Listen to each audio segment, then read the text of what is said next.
রক্ত ও সঞ্চালন চ্যাপ্টারের অন্যতম যদি একটা এমসিকিউ বলি তোমাদেরকে, এবং এমসিকিউটা যদি একটু কনফিউজ তৈরি করে তোমাদের মাঝে মাঝে মধ্যে, তাহলে সেই এমসিকিউটা হবে হচ্ছে আমাদের যে রক্তকণিকাগুলো আছে তার কাজ, তাই না?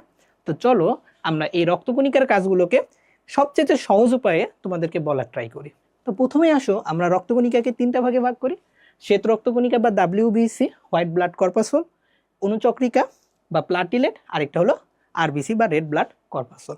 তো আবার এই যে ডাব্লিউবিসি, এইটাকে আমরা দুইটা ভাগে ভাগ করতে পারি, একটা দানাযুক্ত বা গ্রানুলোসাইট, একটা দানাবিহীন বা অ্যাগ্রানুলোসাইট।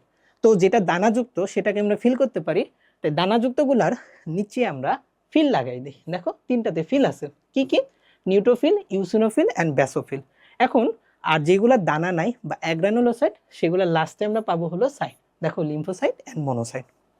ঠিক আছে, এখন নিউট্রোফিল নামকরণ করা হয়েছে কারণ সে লিশম্যান বর্ণে কোনো বর্ণ দেয় না, বা লিশম্যান দানে কোনো বর্ণ দেয় না। ইওসিনোফিল লাল বর্ণ দেয়, ব্যাসোফিল সেটা হচ্ছে ব্লু বর্ণ দেয়, এই জন্য তাদের নামকরণটা এইভাবে হচ্ছে।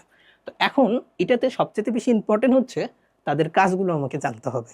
ঠিক আছে, তো আমি তোমাদেরকে কাজগুলোকে সবচেয়ে ইজিয়েস্ট ওয়েকে বলে দেওয়ার ট্রাই করব। খেয়াল করো ভাইয়া, এই যে দানাযুক্তর প্রথমটা হচ্ছে নিউট্রোফিল, আর দানাবিহীনের একদম শেষেরটা হচ্ছে মনোসাইট, তাই না? এই মনোসাইট আর নিউট্রোফিল এই দুটার কাজ সেম, এবং আমরা কিভাবে মনে রাখতে পারি সেটাকে? এই দেখো এইভাবে, M N P. M for হচ্ছে ভাইয়া মনোসাইট, এন ফর ভাইয়া নিউট্রোফিল, আর পি ফর ভাইয়া ফ্যাগোসাইটোসিস। এই যে দুইটার কাজই কি ভাইয়া? ফ্যাগোসাইটোসিস করা। এখন ফ্যাগোসাইটোসিস কি? ফ্যাগো মানে ভক্ষণ, আর সাইটোসিস মানে সেল, তাহলে জীবাণুকে ভক্ষণ করার প্রক্রিয়াকে বলা হয় ফ্যাগোসাইটোসিস। ঠিক আছে, এখন নেক্সট যে কোয়েশ্চেনটা তোমাদের এখান থেকে জানতে হবে, নিউট্রোফিল আর মনোসাইট দুইটাই ফ্যাগোসাইটোসিস করে, কিন্তু এই মনোসাইট ফ্যাগোসাইটোসিস করে হচ্ছে রক্তকণিকায়। কোথায় করে ভাইয়া? রক্তকণিকা বা রক্তনালীতে। ঠিক আছে, আর নিউট্রোফিল করে ভাইয়া টিস্যুতে গিয়ে। কোথায় গিয়ে করে? টিস্যুতে। তাহলে এখন সে রক্ত থেকে টিস্যুতে গিয়ে জীবাণুকে ভক্ষণ করবে, এই জন্য তাকে চলন করতে হবে, যাইতে হবে। এই চলনের নাম ভাইয়া ডায়াপোডেসিস। ডায়াপোডেসিস, এই ডায়াপোডেসিস চলনের মাধ্যমে নিউট্রোফিল টিস্যুতে গিয়ে ফ্যাগোসাইটোসিস করে, আর মনোসাইট ম্যাক্রোফেজ তৈরির মাধ্যমে রক্তনালীটা ফ্যাগোসাইটোসিস করতেছে। ঠিক আছে, এখন আসো ভাইয়া ব্যাসোফিল। দেখো ব্যাসোফিল শুরু হয়েছে বি দিয়ে না ভাইয়া? আমরা মনে রাখবো হচ্ছে BH2। কি মনে রাখবো? BH2। বিতে ব্যাসোফিল, এইসে হচ্ছে হ্যাপারিন, আরেকটা এইসে হচ্ছে ভাইয়া হিস্টামিন। তাহলে ব্যাসোফিল হ্যাপারিন এবং হিস্টামিন এই দুইটা জিনিস সিক্রেট করতেছে। এখন যখন সে হ্যাপারিন সিক্রেট করবে, হ্যাপারিনের কাজ হচ্ছে রক্ত জমাট বাঁধাকে বাধা দেওয়া, অর্থাৎ অ্যান্টিকোয়াগুলেন্ট হিসেবে সে কাজ করবে। আর যখন হিস্টামিন, এই হিস্টামিনটা হচ্ছে অ্যালার্জি তৈরির জন্য দায়ী হয়ে থাকে। তাহলে ব্যাসোফিলের কাজ কি? হ্যাপারিন এবং হিস্টামিন সিক্রেট করা। হ্যাপারিন কি করবে? অ্যান্টিকোয়াগুলেন্ট। হিস্টামিন কি করবে ভাইয়া? অ্যালার্জি প্রতিরোধ, অ্যালার্জি তৈরির জন্য দায়ী হয়ে থাকে। এখন আসো ভাইয়া ইওসিনোফিল। দেখো তো, ইও রস্যই, তার সাথে একটা মিল আছে না, সরিয়া। তাহলে অতে ইওসিনোফিল, অতে হলো অ্যালার্জি। কি ভাইয়া?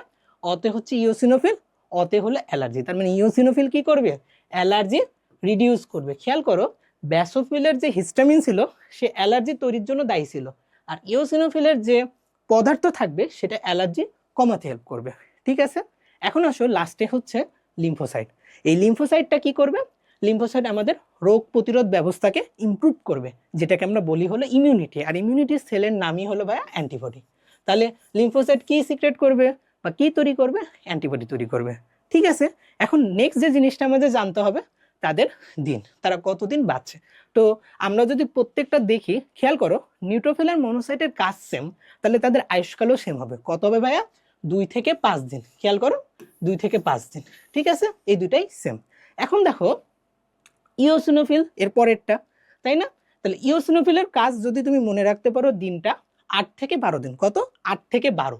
দেখো যেইখানে শেষ হয়েছে ব্যাসোফিলের আয়ুষ্কাল, সেইখানেই শুরু হয়েছে, এই যে 12 থেকে 15 দিন। আর এই যে লিম্ফোসাইট, এটা লাকি, ইমিউনিটিতে হেল্প করে, এই জন্য এটা হলো লাকি নাম্বার 7। তাহলে এর আয়ুষ্কাল কত দিন? 7 দিন। ঠিক আছে, এখন আমাদের আর দুইটা রক্তকণিকা আছে, একটা হলো অনুচক্রিকা আর একটা হলো আরবিসি। এদের কাজ মনে রাখা সহজ।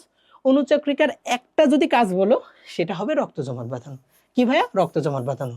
এবং এটার আয়ুষ্কাল কত হবে খেয়াল করো, আমাদের এই যে মনোসাইট আমরা শেষ করলাম কতদিন দিয়ে? 5 দিন দিয়ে।